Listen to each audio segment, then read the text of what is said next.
Казахстане говорят, концерт Линдеева – маленький семейный праздник. И идут на его концерт семьями.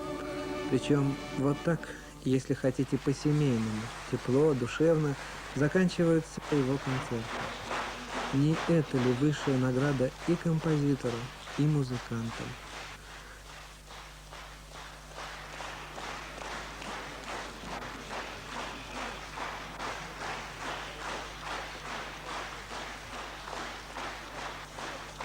И вот так бывает, благодарят его друзья.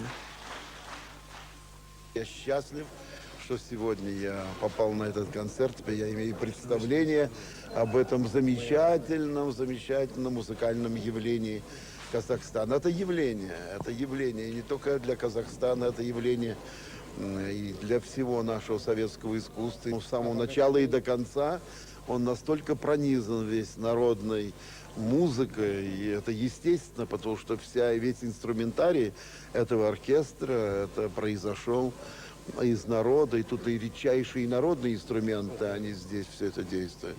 Так что здесь уж народный колорит такой подлинный, что уже большей подлинности, и в то же время это в великолепном профессиональном облике все это предстоит здесь.